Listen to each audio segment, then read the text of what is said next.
ولا تموتن إلا وأنتم مسلمون. Wahai orang-orang yang beriman, bertakwalah kamu kepada Allah dengan sebenar-benar takwa, dan janganlah kamu mati melainkan dalam keadaan Islam. Jadi Allah Ta'ala telah menetapkan garisan penamat. Hari ini kita mengucap la ilaha illallah, kita masih lagi dalam perlombaan. Kita masih lagi dalam ujian perjalanan hidup. Kita tak boleh kata lagi aku selamat, sehingga kita sampai ke garisan penamat dalam keadaan mengucap la ilaha illallah. Kalau hari ini dia mengucap la ilaha illallah, sebelum dia sampai ke garisan penamat, dia tercampur adukkan iman dia dengan kesyirikan. Apa jadi? Maka rosaklah iman dia. Macam mana iman dia boleh rosak? Boleh batal dengan pembatal keimanan. Salah satunya yang paling utama adalah syirik kepada Allah. Apa maksud syirik? Menjadikan sekutu bagi Allah. Sekutu bagi Allah bererti kita lakukan kepada sesuatu makhluk, atau seorang itu melakukan kepada sesuatu makhluk apa yang dia lakukan kepada Allah. Dia rukuk kepada Allah, bila dia rukuk kepada makhluk dia jadi syirik. Dia sujud kepada Allah, bila dia sujud kepada makhluk dia jadi syirik. Dia berdoa kepada Allah, bila dia berdoa kepada makhluk dia jadi syirik. Dia bertawakal kepada Allah, bila dia bertawakal kepada selain Allah dia jadi syirik. Seorang muslim mesti membersihkan dirinya dari kesyirikan. Sebab itu Allah Ta'ala kata dalam surah yang kita bacakan tadi, orang yang beriman dan tidak mencampur adukkan imannya dengan kesyirikan, mereka itulah orang yang mendapat keamanan di akhirat kelak. Jadi keutamaan dia yang pertama ialah orang-orang yang beriman kepada Allah dan mentauhidkan Allah serta tidak mencampur adukkan iman dengan kesyirikan, mereka akan mendapat keamanan di akhirat kelak. Keamanan dari apa? Keamanan dari seksaan Allah. Jadi siapa yang beriman, insya-Allah selamat dari azab akhirat. Siapa yang tak beriman? Orang yang tak beriman kepada Allah, dia tidak akan selamat di akhirat. Bahkan dia tidak akan dapat masuk syurga. Tuan-tuan, ini agama bukan kita yang kata, Allah yang kata. Siapa nak selamat di akhirat, mesti dia Islam. Walaupun orang tu baik dengan kita, kita kenal jiran kita, tapi dia tidak beragama Islam. Akidah kita kata, orang yang bukan Islam akhirat nanti kekal dalam api neraka buat selama-lamanya. Kalau dia sampai akhirat dia kata, ya Allah ini jiran saya, ya Allah ini kawan saya, jawapannya tetap juga tidak boleh selamat. Kerana apa? Kerana Nabi Muhammad sallallahu alaihi wasallam sendiri, pak cik dia pun yang meninggal dalam keadaan musyrik, dia tak boleh tolong. Jadi keamanan, kelebihan tauhid yang pertama, mendapat keamanan di akhirat dari azab siksa. Kata Nabi sallallahu alaihi wasallam, al-imanu bid'un wa sittuna syu'bah, fa afdaluha qawlu la ilaha illallah, wa adnaha imatatul adha 'anil tariq. Iman memiliki lebih dari 60 cabang. Maka dan cabang yang paling utama ialah kalimah la ilaha illallah. Dan yang paling kecil, yang paling ringan atau yang paling rendah adalah membuang sampah dari jalanan. Berdasarkan hadis riwayat Imam Muslim ini, kelebihan tauhid yang kedua dialah cabang iman yang paling tinggi. Sehingga kalau tak ada yang ni, semua lain yang tak akan bermanfaat. Erti kata, kalau seorang tu dia tidak Islam, dia baiklah setara mana, sedekah dia banyak, tolong orang susah, bantu orang miskin, akhlak dia baik, tidak menipu, tidak makan rasuah, tidak berzina, tidak mencuri, tidak merompak, selalu buat kebajikan, jaga binatang-binatang terbuang, terbiar, buat kerja kebajikan untuk alam sekitar. Semua benda dia buat baik. Cuma satu je, dia tak ada la ilaha illallah. Dia tidak memiliki iman yang paling tinggi. Ada tak manfaat kebaikan itu untuk dia di akhirat? Jawapan dia tak ada. Bukan saya yang tak terima, bukan. Kita ni tak ada hak nak tolak, nak kata apa. Orang tu buat baik-baik, tapi yang kata tak terima ni Allah. Allah Ta'ala kata apa? Wa man yushrik billahi faqad habita amaluh. Innahu man yushrik billahi faqad habita amaluh. Siapa yang berbuat syirik dengan Allah, amalan-amalan dia akan binasa. Allah Ta'ala sebut dalam surah Kahfi, apa dia Allah Ta'ala kata? Qul hal nunabbi'ukum bil akhsarina a'mala. Hendakkah kami khabarkan orang yang paling rugi amalan dia? Alladzina dhalla sa'yuhum fil hayatid dunya. Mereka yang tersesat jalan waktu hidup di dunia. وَهُمْ يَحْسَبُونَ أَنَّهُمْ يُحْسِنُونَ صُنْعًا. Dalam keadaan mereka sangka mereka buat amal baik. Dia buat baik tu, tolong orang, bantu orang miskin, buat baik sungguh. Tapi mereka tidak beriman kepada Allah. Ulaika alladzina kafaru biayati rabbihim wa liqa'ihi fahabitat a'maluhum. Allah Ta'ala kata, mereka itulah orang yang kufur dengan ayat-ayat Tuhannya dan kufur dengan hari pertemuan dengan Tuhannya. Fahabitat a'maluhum, amalan mereka pun binasa, habis. Habis itu kita nak kata apa? Kita ni sebagai orang beriman, bukan kita nak sombong, bukan kita nak bangga, tak. Tapi menjadi satu tanggungjawab kita memahami apa yang Allah pencipta alam semesta ni bagi tahu kat kita. Kalau tanya kita, kehendak kita sendiri, kalau boleh semua orang masuk syurga belaka. Kalau tanya kita, janganlah ada orang masuk neraka, biar orang masuk syurga belaka. Tak boleh ke Allah masukkan semua orang dalam syurga belaka? Jawapannya, Allah Ta'ala berkehendak menguji manusia. Dalam surah Sajadah Allah Ta'ala sebut, walau syi'na la'atayna kulla nafsin hudaha walakin haqqal qawlu minni la'amla'anna jahannama minal jinnati wan nasi ajma'in. Maksud dia apa?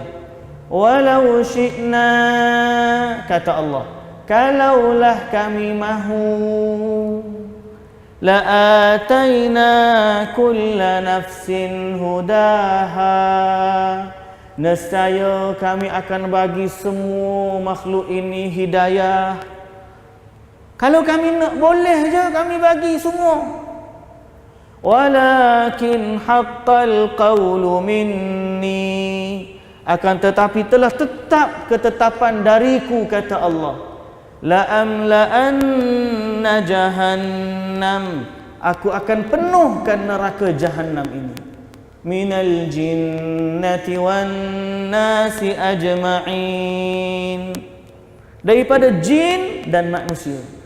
Maka Allah dah cipta syurga, Allah dah cipta neraka. Allah dah tetapkan akan ada manusia masuk syurga, akan ada manusia masuk neraka. Ini ketetapan Allah. Kalau dia tanya tak boleh ke kalau Allah buat makhluk ni masuk syurga belaka? Jawapan dia boleh. Allah dah cipta malaikat, tak ada satu pun daripada malaikat yang kufur kepada Allah. Semua malaikat beriman kepada Allah. Allah berkehendak mencipta manusia untuk Allah uji. Ada di kalangan mereka yang beriman dan ada dari kalangan mereka yang kufur kepada Allah. Jadi kita sebagai makhluk jangan pula kita takwil. Tak bolehlah macam tu ya Allah. Siapa kita nak kata macam tu? Kita ni hamba je. Kalau Allah Ta'ala kata dia cipta syurga, ada penghuni dia. Dia cipta neraka, ada penghuni dia. Kerja kita bukan takwil Allah. Kerja kita cari jalan macam mana kita selamat masuk syurga dan macam mana kita selamat tidak ke dalam neraka. Maka sebab tu Allah Ta'ala kata salah satunya ataupun yang paling utama adalah tauhid. Islam hanya menyembah Allah, tidak menyembah sesuatu pun selain dari Allah. Inilah syarat yang paling utama. Nak masuk syurga, syarat yang paling utama mesti beriman kepada Allah dan kufur kepada selain Allah. Adapun orang yang tidak beriman kepada Allah, maka mereka tidak akan masuk syurga buat selama-lamanya. Dan ada juga orang yang beriman kepada Allah, tapi mulut saja beriman, hatinya tidak. Orang ini dipanggil munafik. Dan kesudahan orang munafik juga berada dalam neraka jahanam yang paling dalam. Muslimin dan muslimat yang dirahmati Allah,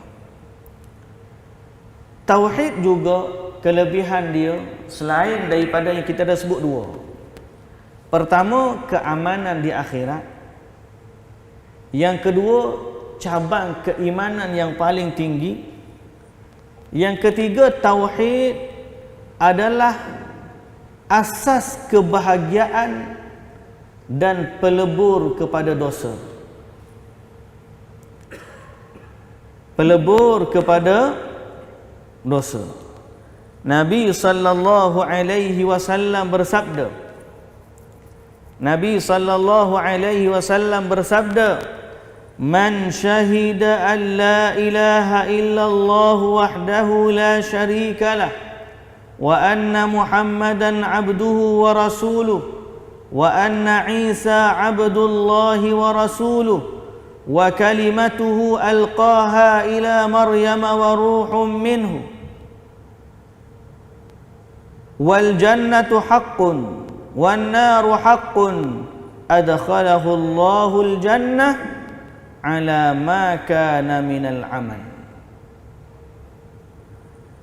Kata Nabi sallallahu alaihi wasallam, siapa yang bersaksi bahawa tiada Tuhan yang berhak disembah melainkan Allah, tiada sekutu baginya, dan Muhammad adalah hamba dan utusannya, dan Nabi Isa adalah hamba Allah dan Rasulnya, dan kalimatnya yang disampaikan kepada Maryam serta ruh daripadanya, dan bersaksi pula bahawa syurga adalah benar, neraka adalah benar, maka Allah akan pasti masukkan dia ke dalam syurga walau apapun amalan yang dilakukannya.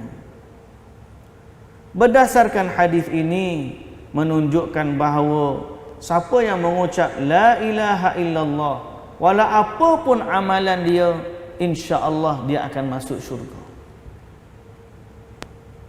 Kalau orang tanya, dia jahat ustaz, dia beriman tapi jahat, mencuri, merampok, judi, zina, minum arak, bunuh orang. Cuma dia ni satu je. Kalau tanya dia Tuhan dia siapa, dia akan jawab Allah.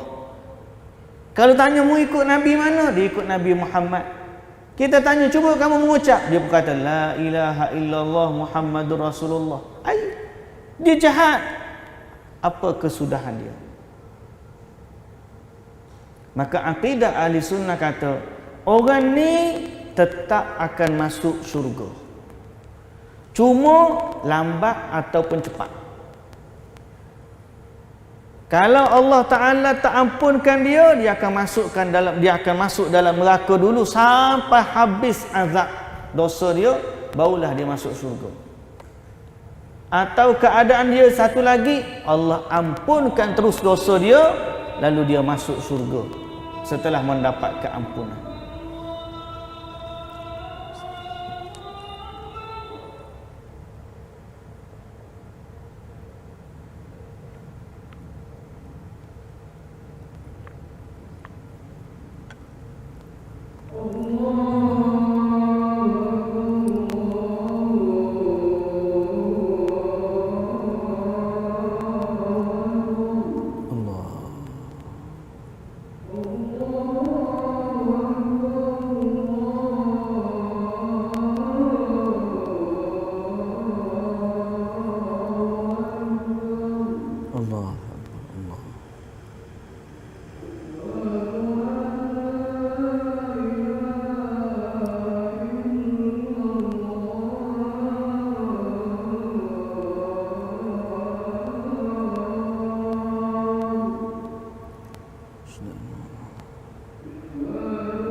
Baik, muslimin dan muslimat yang dirahmati Allah, Sekali lagi kita tekankan dan kita sebut tentang kepentingan tauhid ni. Orang jahat tapi dia beriman kepada Allah dan beriman kepada Nabi Muhammad sallallahu alaihi wasallam. Cuma akhlak dia masalah. Dia jahat. Banding dengan orang baik tapi tak beriman kepada Allah. Orang baik tak beriman kepada Allah, baik dengan makhluk tapi tak beriman kepada Allah. Kita dah jelaskan kedudukan mereka berdasarkan ayat-ayat Al-Quran yang Allah sendiri kata. Tuan-tuan, nak masuk syurga ni bukan dengan kebaikan kita. Betul tak? Kita kena faham satu je. Nak masuk syurga ni bukan dengan kebaikan kita. Nak masuk syurga ni dengan rahmat Allah. Nabi Muhammad sallallahu alaihi wasallam kata sendiri, dia sendiri, Nabi Muhammad sendiri yang solat malam tu sampai bengkak kaki. Yang Quran tu turun kat dia, yang akhlak dia tu adalah benchmark, kita kata, penanda aras akhlak tertinggi. Yang bahasanya lemah lembut, yang budi pekertinya sopan santun. Yang orang melihatnya dengan mata akan tertawan. Yang orang bersahabat dengannya akan rasakan kedamaian. Manusia yang paling baik atas muka bumi ni Nabi Muhammad sallallahu alaihi wasallam. Nabi Muhammad pun kata, aku nak masuk syurga pun dengan rahmat Allah. Kalau tuan-tuan faham kunci masuk syurga dengan rahmat Allah, maka kita mudah untuk faham kenapa Allah kata orang baik beriman kepada Allah boleh masuk syurga, orang jahat beriman kepada Allah boleh masuk syurga, dan orang hak kita kata baik tapi tak beriman kepada Allah takkan dapat masuk syurga. Sebab kita masuk syurga bukan dengan amalan. Nak masuk syurga dengan rahmat Allah. Jadi kalau dia baik setara mana pun, dia tak beriman kepada Allah, macam mana dia nak dapat rahmat Allah ni? Tapi kalau dia akhlak dia bermasalah, dengan manusia dia bermasalah, dia beriman kepada Allah, ada tak ruang dan peluang dia untuk mendapat rahmat Allah? Ada. Cuma hak dosa dia dengan makhluk tu Allah Ta'ala akan selesaikan. Allah Ta'ala akan hisab, Allah Ta'ala akan ganti, Allah Ta'ala akan tutup kesalahan. Allah Ta'ala dengan kasih sayang rahmat Allah, sama ada sebagaimana saya sebut tadi, ahli sunnah kata dia diazab dulu dalam neraka disebabkan dosa-dosa dia, kemudian setelah habis azab baru masuk syurga, ataupun rahmat Allah mendahuluinya lalu dia masuk syurga dengan rahmat Allah dan Allah berikan keampunan kepada dia pada dosa-dosa. Inilah keistimewaan beriman kepada Allah. Kata Nabi sallallahu alaihi wasallam dalam hadis riwayat At-Tirmizi dan darjatnya hasan, Allah Ta'ala sendiri yang berfirman dalam hadis qudsi. Nabi bagi tahu, Nabi kata, Allah berfirman, ya bani Adam, law ataitani biqurabil ardi khataya thumma laqitani la tushrik bi syai'a la ataituka biqurabiha maghfirah. Allah kata, wahai anak Adam, kalau kamu datang kepadaku setelah matilah membawa seisi bumi dari dosa, banyaknya dosa sampai penuh bumi ni dengan dosa dia. Kalau kamu datang kepadaku membawa seisi bumi dengan dosa, thumma laqitani, kemudian kamu bertemu dengan aku, kata Allah, la tusyrik bi syai'a, kamu tidak mensyirikkan aku dengan sesuatu pun. Dia banyak dosa, seisi bumi dosa dia, tapi dia bertemu dengan Allah membawa kalimah la ilaha illallah dan tidak mensyirikkan Allah dengan sesuatu pun. Dia tak pernah sembah berhala, dia tak pernah minta dengan kubur keramat, Dia tak pernah mohon dengan makhluk-makhluk. Dia tidak percaya kepada, dia tidak pergi minta tolong dengan bomoh dan ahli sihir. Dia tidak minta dengan pokok-pokok besar. Dia jahat tapi dia beriman kepada Allah dan tidak mensyirikkan Allah dengan sesuatu. Kata Allah apa dia? Dalam hadis ni Allah Ta'ala kata, la ataituka biqurabiha maghfirah, nescaya aku Allah, kata Allah dalam hadis ni, aku akan datang membawa seisi bumi juga dengan keampunan. Dia datang bawa dosa seisi bumi, tapi masa dia datang tu dia beriman kepada Allah dan tidak berbuat syirik dengan sesuatu pun.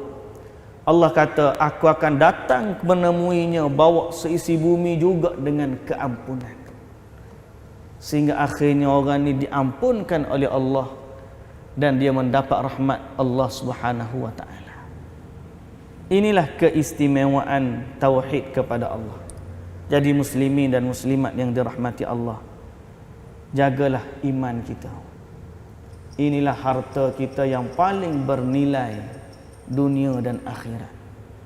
Biarlah kita fakir, biarlah kita miskin, biarlah kita papa kedana, biarlah kita tak ada rumah, tak ada kereta, gelandangan sekalipun, tapi jangan kita tak ada iman.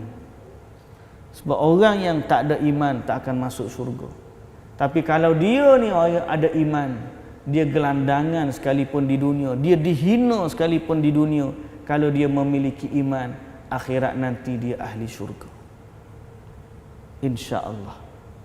Ini berdasarkan apa yang Allah Ta'ala kata. Saya tak boleh bagi jaminan apa-apa. Sebaliknya yang bagi tahu ni adalah kita dah baca ayat Quran, kita dah baca hadis Nabi sallallahu alaihi wasallam, dan itu semua datangnya dari Allah, pemilik alam semesta. Mudah-mudahan Allah tetapkan iman kita, Allah jaga akidah kita, Allah jaga syahadah kita, dan Allah matikan kita di atas kalimah la ilaha illallah. Wallahu ta'ala alam. InsyaAllah kita akan bersambung pada minggu yang satu lagi, InsyaAllah, manfaat-manfaat dari kalimah tauhid pula, InsyaAllah. Wallahu ta'ala alam. Subhanakallahumma wa bihamdika, asyhadu an la ilaha illa anta, astaghfiruka wa atubu ilaik. Aqulu qawli hadza wa astaghfirullahal azim li wa lakum. Wassalamu alaikum warahmatullahi wabarakatuh.